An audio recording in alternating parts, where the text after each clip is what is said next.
Is Purdue our top-ranked team heading into the 23-24 college basketball season, or will Kansas or Duke take the mantle? We're going to discuss our top 25 on today's Locked On College Basketball. You are Locked On College Basketball, part of the Locked On Podcast Network. Your team every day.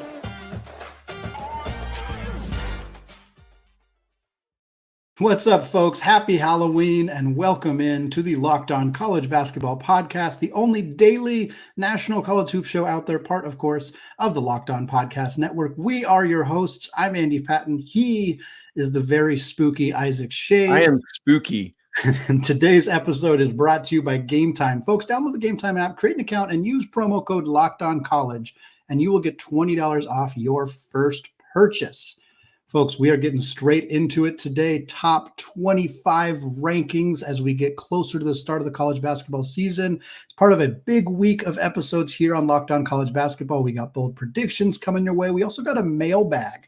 First time doing the mailbag coming your way on Friday. If you want to ask some questions, get them answered on the show, you can join our Discord channel. We have a link in the show notes, whether you're on audio or video. Click that link, join us on Discord. You'll be able to ask questions. We'll get them answered in that show later this week.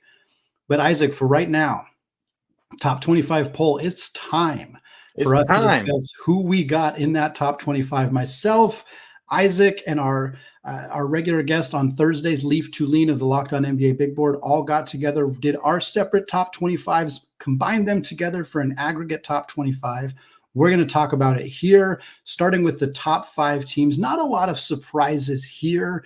The orders may be a little bit surprising, but I think it's generally the 5 that we've been seeing. We got Kansas at number 1, Purdue at number 2, Duke at number 3, Michigan State at number 4, and then Creighton, the Blue Jays out of the Big East, coming in at number 5. Isaac, seeing that top 5, how did that surprise you, seeing the results that we had on our list here? If our Arkansas listeners have anything to do with it, yeah, apparently Purdue is way too high at number 2 because of the results from Fayetteville over the weekend, which phenomenal. I love that that's happening, by the way. Yeah. The biggest surprise here, maybe nationally, is Creighton being in the top 5. Yeah. It's not to me. I ranked them 5th. You had them 5th. I had them 6th, and Leaf had them 7th. So we were all right there with Creighton at the top. Obviously, the others are kind of right in line with where they are nationally and in the preseason AP poll and coaches poll. But Creighton being right here, I think is the biggest upset, but I think makes a ton of sense. I think the cool kind of behind the curtains thing, and you pointed this out to me, is that none of the 3 of us had the same number 1 team. Yeah. And that might be the most interesting thing to me, is that there was no alignment on that. I had Kansas, you had Purdue. Oh, Razorback fans, come after Andy. Let him know what a terrible decision this is, because the Must Bus was rolling in Bud Walton Arena over the weekend, and then Leaf voted Duke his number 1 team. So, Andy, I think that's pretty interesting as well. Yeah, that was kind of what stood out to me was just all having different number 1s. I think there really is a compelling argument for all 3 teams, for Duke, for Kansas, for Purdue. There's nobody else that I would really strongly state a case for being the preseason number 1 right now. Like, I think all Andy, teams. Okay, do it. Wipe those 3 away. If you had to go with a non-Kansas, non-Purdue, non-Duke team, who would you take number 1? Well, I feel like I should probably go with the team that I had 4th, which for me individually was Houston. I'm a little Houston staying at number 1 would be difficult because the move to the Big 12, I think, might cost them a little bit. But that's who I have the 4th best team, so I think that's probably who I'd put there. I'm guessing nationally that the team that's going to be in that conversation is probably Michigan State. Yeah, I would think so. Yeah, that would make sense. Interesting. Well, moving on. So our top 5 again, we have Kansas, Purdue, Duke, Michigan State, Creighton. No real surprises there. Coming in at number 6 is Marquette. We've kind of seen that run of 3 Big East teams all close together. That's the case here. You got Marquette at 6. Houston comes in at number 7. And then you got Tennessee out of the SEC coming in at number 8. Followed by the defending champion UConn Huskies at number 9, and then rounding it out with our first Pac-12 team, the Wildcats of Arizona, coming in at number 10. Again, same question, Isaac. Any surprises to you? Anything that raises your eyebrows looking 6 through 10 here on this list? Well, Tennessee is one. I know they're 9th nationally, 8th for us. But what's interesting is kind of our division on them. Yeah. You were the lowest at 11. I was the highest at 4, and Leaf kind of in the middle at 6.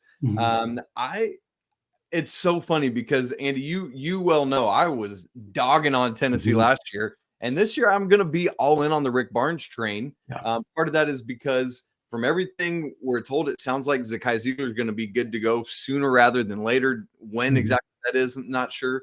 But man, from what they've brought in the transfer portal, chiefly Dalton Connect, who had a ridiculous move against Michigan State in their kind of exhibition this weekend. And Jordan Gainey, between those two guys, they lit up the scoreboard against Michigan State this weekend. And so I'm pretty bullish on Tennessee. I know that we're not far from where they are nationally, but I was curious to see kind of how different the three of us were from each other on the Vols. Yeah, I'm a little lower on Tennessee. I mean, again, I have them 11th, so it's not like I'm super down on this team necessarily. I think kind of right around the top 10 is the general consensus. Again, them coming in at 8th here on our list feels kind of right compared to where a lot of other places are with them anyway. But I think for me, it's a lot of changes on that roster. I think a lot of positive changes for the most part, but they lost a lot of talent too. And I think it's more about seeing how all those pieces come together. You know, they spend the entire summer expecting to have Chris Ledlam in the mix. He leaves. They end up kind of having to make some adjustments there. I'm less concerned about the backcourt, especially if health isn't an issue for them. Front court, I think, is solid. I think it's could be excellent, but I want to see a little bit more from it. Again, I have them 11th, so it's not like I think there are a lot of significant warts or holes on this team. It's more of like, there are a few other teams that I'm a little bit higher on right now, but it would not shock me if Tennessee, if they beat Syracuse in Maui and then they'll play either Gonzaga or Purdue. I wouldn't be shocked if they win that game, depending on who they play there. And if they end up in that Maui championship against Kansas or Marquette or somebody like that, there's a real chance that our look-ins in Tennessee will change by the time, the third week in November rolls around and we're going to have them as a potential top 5 team. I wouldn't be shocked if that happened. Yeah. And kind of going back to our top 10, but not really for you, or to our top 5, but not really for you, Andy. Michigan State was 4th for us. Leaf and I were both a little bit higher, and you were 7th on them. What's funny? This is one of the teams that when I look back, I think doing it over again now, like as we continue to roll through things, I think as a team, I would probably bring down a little bit as well, closer to where you have them. Why did you put Michigan State a little bit lower than the national perception? Yeah, it was more to do with the other teams in that mix. And I think people will probably have, like, I have Marquette ahead of them. I have Marquette at 6. I had Houston at 4, Creighton at 5, Marquette at 6, then Michigan State at 7. And using the argument of like, well, we don't want to just reward teams who bring everybody back. That's part of why I'm rewarding Marquette. And Marquette lost to Michigan State last year. So I can understand some argument against that as well, especially because Michigan State does have this really, really marquee group of freshmen coming into the mix, guys who are probably going to be in more reserve roles right away, along with a lot of veteran experience. I really do like Michigan State, but this is a team that, they weren't elite throughout the regular season. Marquette was a better team for most of the regular season last year. They had a much higher seed in March. Of course, they lost to Michigan State in that game, but I don't think that alone should be the reasoning for changing the argument here. And for me, I look at Michigan State as a really good borderline top 25 team last year, who went on a deep run in the NCAA tournament, who brought back more or less the same team. They lose Joey Hauser, who I think is a tough loss for them. They get some freshmen in who I think have a chance to be really impactful from day one, but this wasn't a top 10 team last year. So immediately rewarding them with the top 10 spot. Somebody did some research on this, and I apologize, I don't remember who it was, but I saw it on Twitter, of basically teams that get overseeded the following year because of a deep March run rarely meet that threshold. I don't want to bet against Tom Izzo. Most people don't want to bet against Tom Izzo. And again, I have them 7th, so I still am putting them in the top 10. But exactly. I'm not sure that I want to have them a top 3, top 5 team. I'm not sure if they really merited that based on a couple good games in March. And again, what I think is a top 10 caliber roster, just not top 5. I buy it. I'm in on it. I get it. So, Andy, I joked about Purdue apparently should fall out of the top 25 after the exhibition with Arkansas this weekend. But now the question is, Where do we have the Hogs falling? Not falling as in like low, but just dropping in on our Locked On Top 25 after that scrimmage victory over Purdue. And what about postseason darling FAU? They did not make it into our top 10, Andy. We'll get to those squads in just a second. Right after I tell you that this episode of Locked On College Basketball, it's brought to you by Game Time. Folks, the season is now less than a week away, and you're going to be needing last-minute tickets to one of these 362 D1 conference games around the country this year. And if you want to do that, you need to get in on it with Game Time. I know they're going to have the tickets that you need. They're going to have them at a good price, and they're going to be able to show you what the view looks like from your seat right there in the app. I love that. I want to know what it looks like where I'm sitting. Game Time, thank you. Game Time, it's the fast and easy way to buy tickets for any event you're looking for. Football, basketball, music, comedy, theater, you name it, they've got it. And in addition to that view from your seat feature, I also like things like their lowest price guarantee and the event cancellation protection, which helps you feel confident to go ahead and buy, knowing that even if something happens, you'll be good. Take the guesswork out of buying tickets with Game Time. Download the app, create an account, and use code LOCKEDONCollege for $20 off your first purchase. Terms apply. Again, create an account and redeem code LOCKEDONCOLLEGE for $20 off. Download Game Time today. Last minute tickets, lowest price guaranteed. Hey, one more weekend of college football, though. Before we get to the first night of college basketball, make sure you tune in on Friday for Locked On College Football Kickoff Live on every Locked On College YouTube page, getting you ready for this weekend of college football action. Don't miss it, 11 a.m. to noon Eastern. Andy, you said it's Halloween. Are you and your sweet bride dressing up as Travis Kelce and Taylor Swift tonight, or what? Is that what's happening? Not doing the Kelce Swift thing. No, we're gonna watch Hocus Pocus and hand out candy. That is our tradition as of last year since we've had this house, and that's what we're gonna do again. And I am greatly looking forward to it. Now, hang on. Tradition? It's only been a year. Andy, can you call it a tradition if it's been 1 year? I'm gonna call it a tradition because I plan to do it for a long time going forward on Halloween. I love it. That's what I'm looking forward to. I love it. Okay. Hocus Pocus and doing the deal. I love it. Okay. So, Andy, now we move into the 11 through 20 range. We talked about Arkansas and FAU in that last thing. So let me give you 11 through 15, and then we'll get some responses to that. Andy, 11, Villanova, 12, Texas, 13. That's where FAU drops in just a little bit lower than the AP poll. Where they're 10th, and the coaches poll where they're 9th. So we are lower on the Owls. And then here comes Arkansas at 14, and then Miami, the second ACC team, coming in at 15. Andy, I mentioned Arkansas as we prepared for this segment. What are your thoughts on the Hogs? Here, we were consistent on them. You had them 16, I had them 15, and Leaf 14. Did you see enough this weekend, or was that just, hey, it's an exhibition game in your home crazy environment, which was awesome, by the way? What did you learn about the Hogs this weekend? Do we have them in the right spot? I think we have them in the right spot. I think that the evidence, I mean, all three of us having them really close to each other, I think, feels like we're all kind of on the same page as this team being a top 15 or right in that top 15 conversation. And the performance on Saturday didn't change that for me really at all. I did still have them as a 15 to 20 range team, and I had them 16th here, and that's kind of still where I feel they're at. I think that the performance on Saturday did show us some concerns about Purdue, but again, it was a really tough road environment for Purdue in a game that they weren't, not that they weren't trying to win. They obviously were trying to win, but it didn't count in the same way. And I think that you want to take some of those results with a grain of salt. I know the majority of fans do understand that those results shouldn't be taken. No, Andy, let's overreact. That's my favorite thing to do. But I mean, Arkansas looked great. I don't think they're not going to win a D1 game all year long because they lost to a D2 team this weekend.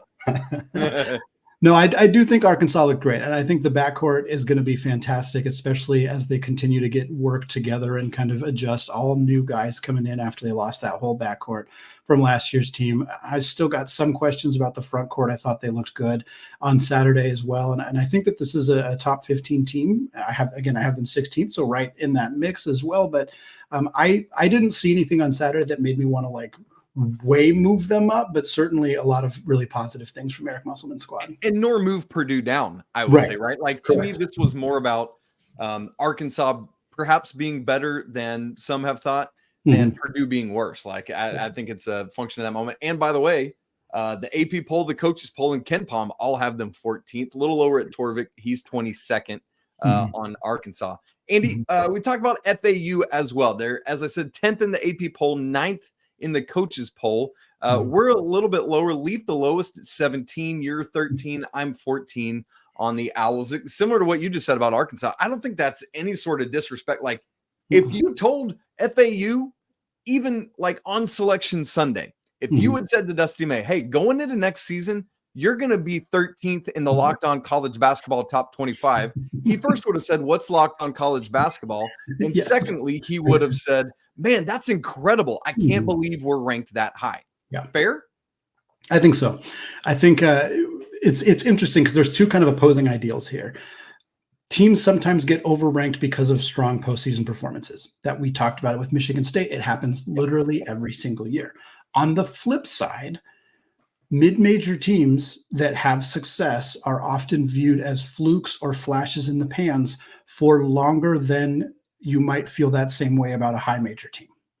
For example, if Florida Atlantic was if they had a different name, if they were named Michigan or Alabama or any other Power 5 program, and they went to the Final Four last year and they brought all of their starters back, every single one of those teams, if they were a Power 5 team, would be a top 3 team.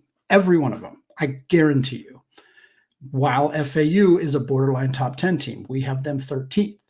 So while I think that there needs to be an element of not just rewarding teams for deep March Madness runs and not thinking about, the rest of their offseason and various other things, like look at North Carolina. They got bumped all the way to number 1 for going on a deep run. And I think for FAU, these ideas kind of met in the middle. And that's why FAU gets a top 10 ranking, which some people think, wow, that's way too high. This is a no-name program. They just had one good year. While as other people, might look at it and be like, this team went to the Final Four. They were a Lamont Butler jump shot away from going to the national championship game. They won 30 games. They brought everybody back. Why are we not considering them one of the 5 best teams in the country? And I think both ideas have merit. And I think that's why you end up seeing this team kind of get mooshed in the middle area where, we have them 13. Because for me, I was like, I don't think I can't reasonably have them any lower than this for me, because they had that tremendous run last year. They brought everybody back. But at the same time, people are going to look at the schedule, even now in the AAC, which is a really good basketball conference. And they're going to not give this team the credit that a Power 5 team with the same situation would probably get. Also, you just said mooshed. I'm very proud of you for yes, that. Thank you for noticing that. Also, while you were literally in real time, while you were talking, my phone started blowing up and I couldn't figure out why. Here's another overreaction for you, Andy. In real time, Kentucky Wesleyan. You ever heard of them? Yeah.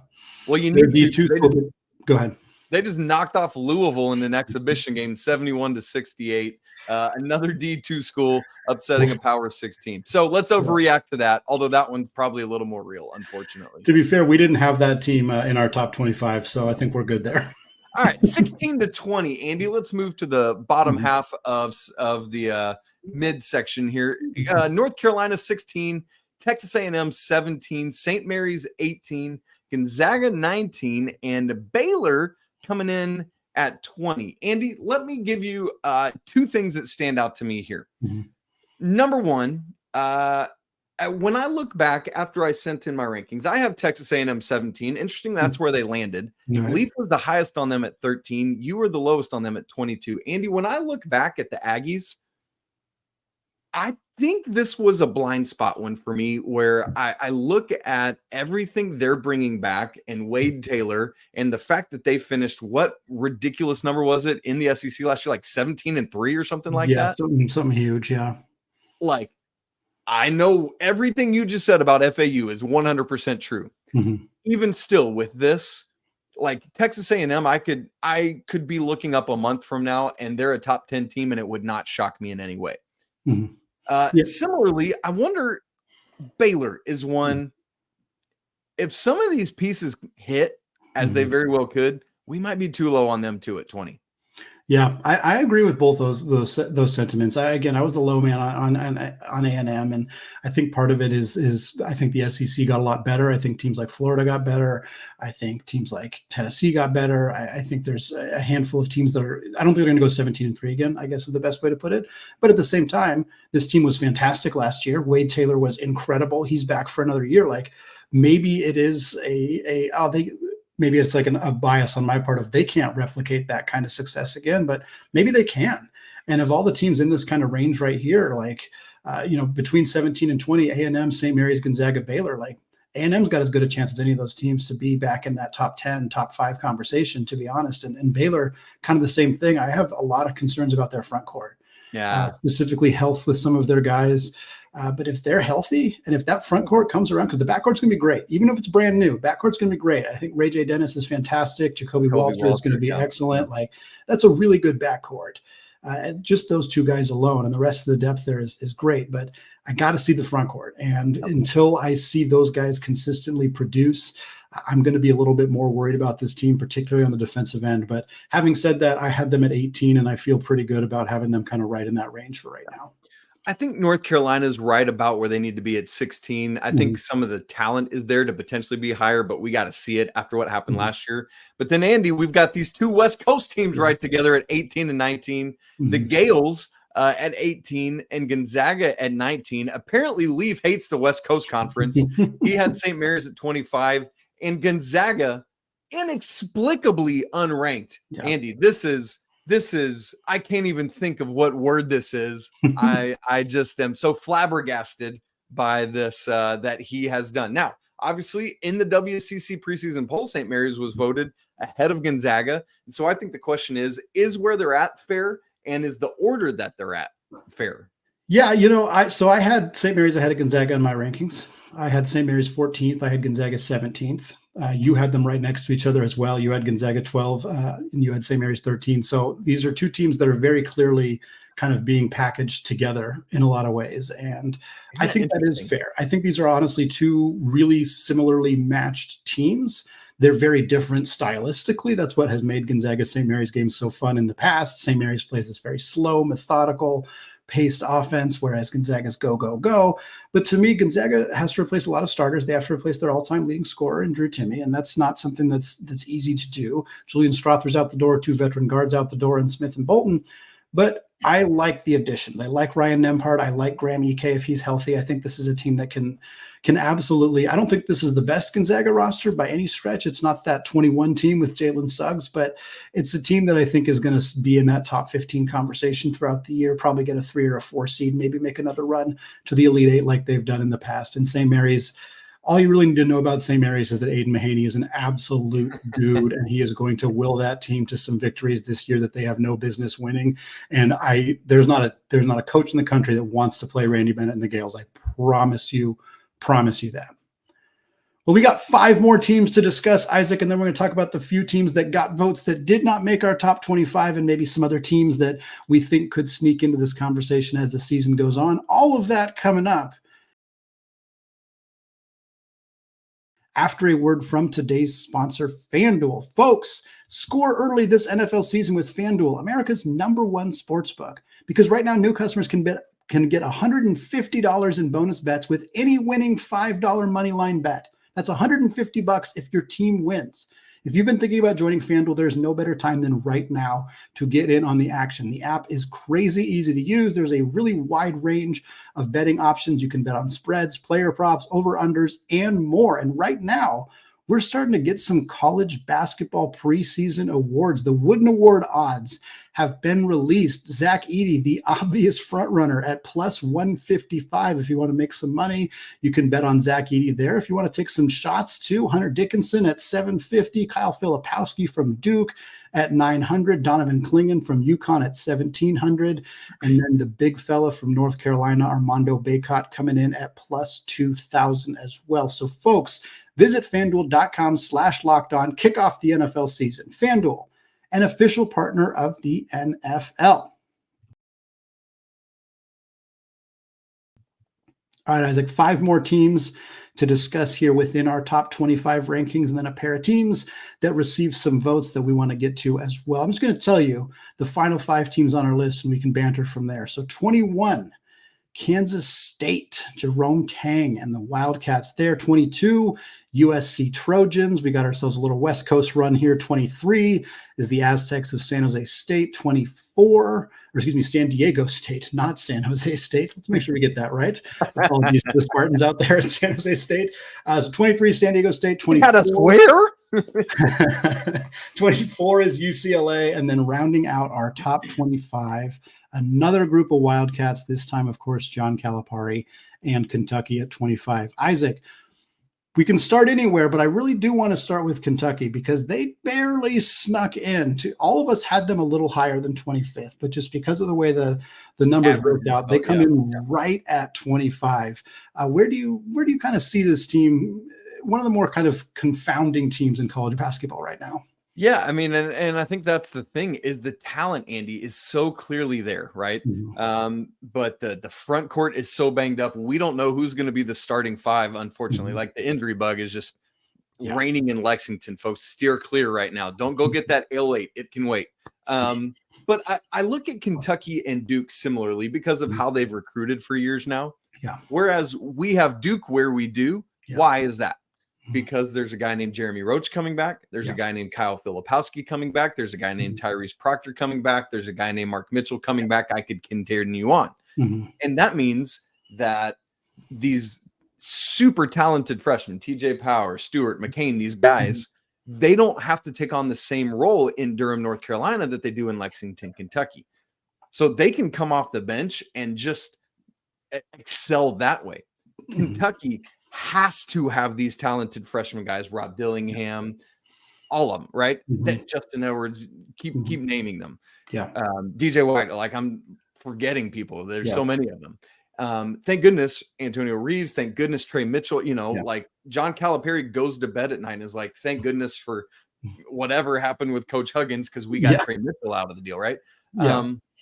But outside of that, it's like, y'all, you gotta hope that these dudes live up to who they are because there is no like relying on them as support.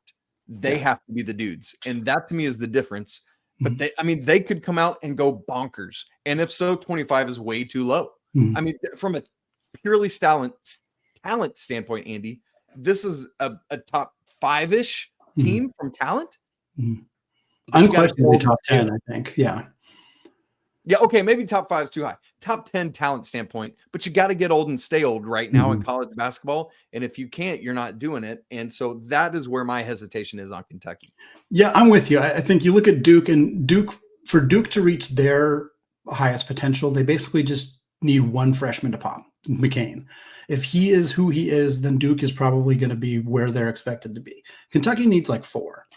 And that's not to say it won't happen. This is the number 1 recruiting class for a reason. And while it's considered a weak class, like they got, DJ Wagner, Justin Edwards, Rob Dillingham, Zvonimir Avicic, if he's eligible. Aaron Bradshaw, if he's healthy. Aaron Bradshaw. Yeah, this is a really good group of players, but you can't just hope that like, okay, well, if 2 of them pop, we're going to be fine. If 2 of them pop and Antonio Reeves is Antonio Reeves and Trey Mitchell is good, this team is probably still a top 25 team, but honestly, we haven't named Reed Shepherd. I knew there was somebody else.